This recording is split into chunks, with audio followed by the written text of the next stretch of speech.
So do you ever wonder like what an artist does, a professional artist, when they make like a huge mistake in their artwork and they need to fix it? Do you just like trash the whole thing and say, oh, it was horrible, I should never have done that? Or do you try to fix it?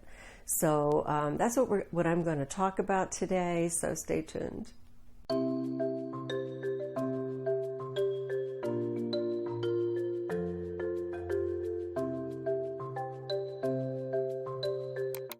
If you haven't been here before, I am Susan Clifton and I'm a Pompano Beach, Florida artist. I am here in my Baca studio, which is the Bailey Contemporary Arts here in Pompano Beach.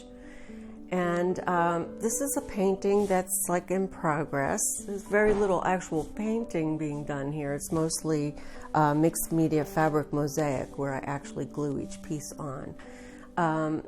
I ran into a little bit of a problem today, so I thought I'd sort of talk it through so you could see sometimes what, you know, an artist goes through in the process of their work. So I took a picture of this just a little while ago, and this is something that I frequently do. Okay. So one of the things that I use a lot from the beginning, like for many years, ever since we've had one of these, right? Ever since we've had one of these in our little hands, I have used this to take a look at my work almost like from a distance. So I'm in a small space here. I can't really get too far away from this thing. And even when I worked at home, I felt the same way. Even when I'm working small, sometimes you're looking at it with the naked eye, and it just is helpful to see it in a photograph. So I use my phone at different stages of the artwork to take a picture and see, you know, if it's translating, especially with this kind of work where you really don't even know if it's working until you get to a certain point. Well, today was that certain point. I am happy with some areas and I'm very unhappy with one particular area. Now that is the highlight, like right here. This is supposed to be a highlight, like a glossy part of the lip, and it's just not working. It's not translating. It's almost as dark as the colors next to it because of the black type. I should have gone way, way down in the color of the type. Or I should have just used white fabric with a very pale gray text on it. But I made a mistake, so, and it's kind of too late. Well, not really.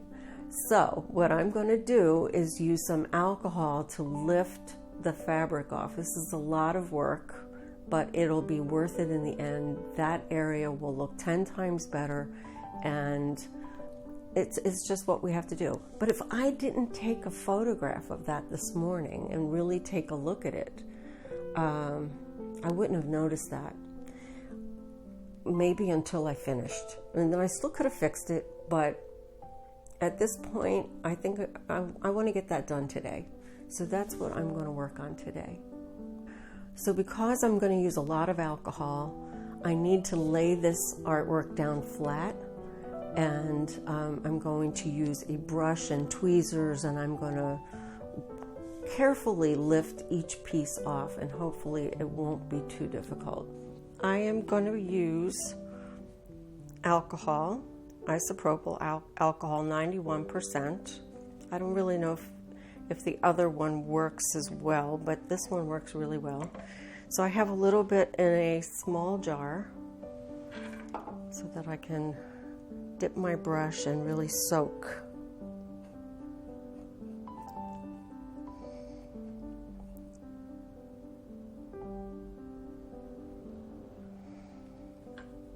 And sometimes it helps to also have a little X-Acto knife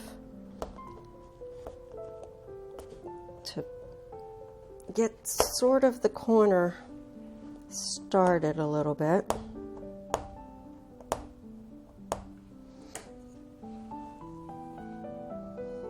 And you have to have patience because this really takes a while.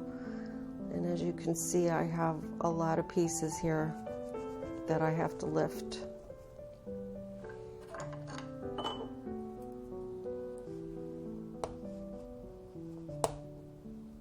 This is not an easy task.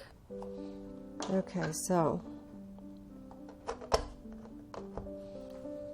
once you get a corner up, you can sort of push some of the alcohol underneath. I'm not good with my left hand.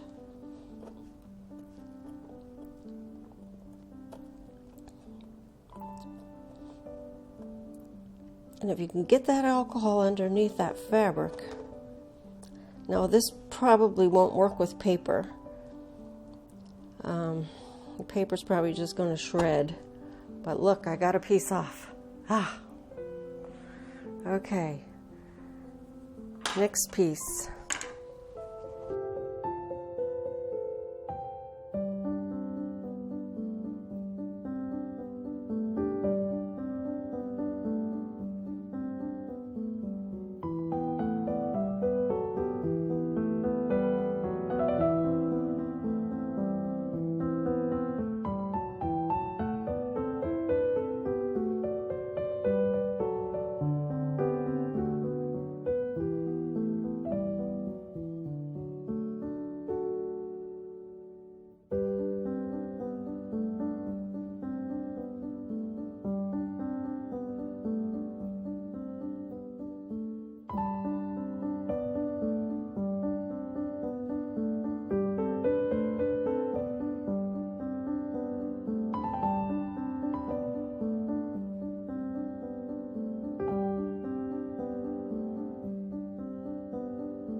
Okay, so what's happening here is that,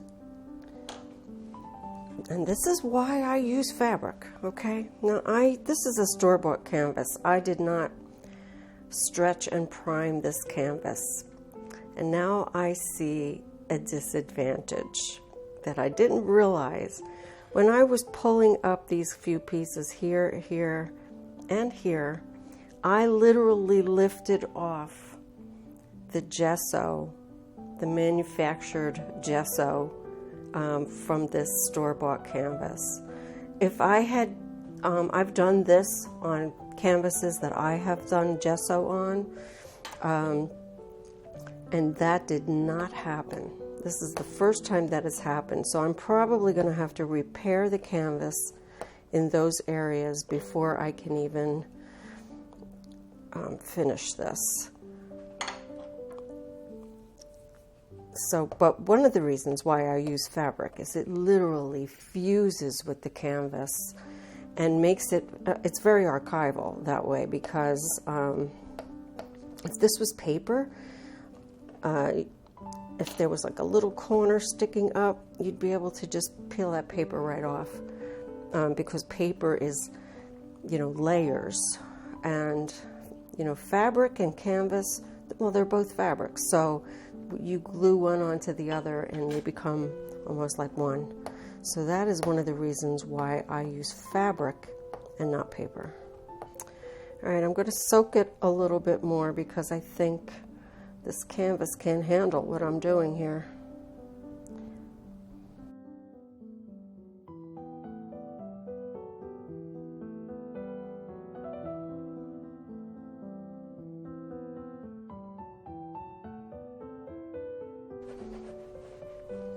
But you can see I could definitely have some repairing to do on the gesso.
Okay, so now I'm going to attempt, let me see if this is dry, to repair the part of the canvas that got exposed by the gesso being lifted off.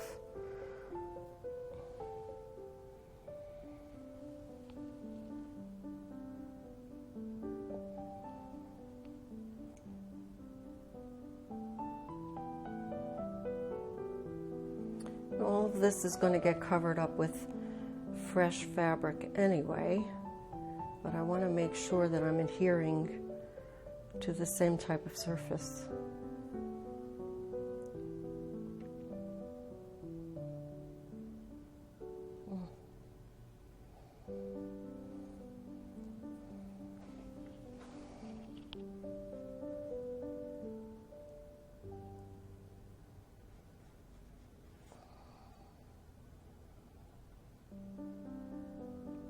Some extra.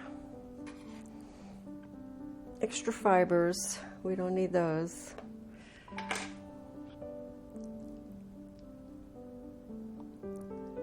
But again, it's going to get covered up, so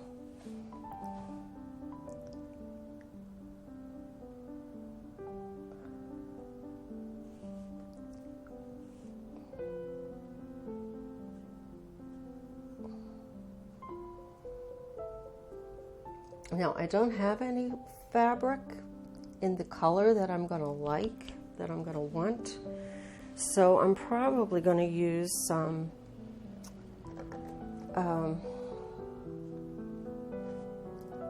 jacquard inkjet fabric, and that will allow me to just have a white background with some very gray type, and that will give me the highlight that I really am looking for here. We want to have that glossy part of the lip, and it's really got to be nice and white against the pink colors and the red colors.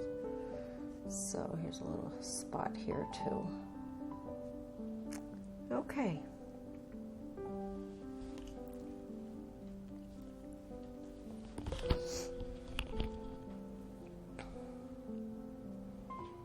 So I still have a lot more fabric. See over here, I still have this whole section I have to do and a couple other pieces. Okay, all right, so now that I see that this is a nice white area, once I put the pink shades around it and it gets the little, you know, raggedy highlight,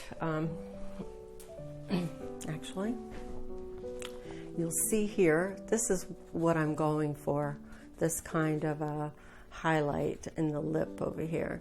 So without that, the lip doesn't have the dimension that I want. So with the, you can see in the part at the bottom here that, you know, it doesn't have the same effect as that bright white. So it's not going to be quite as bright as that because I am going to do white fabric, gray type, and just maybe a hint of pink in the background, just so that I get more of this effect. Thanks for stopping by.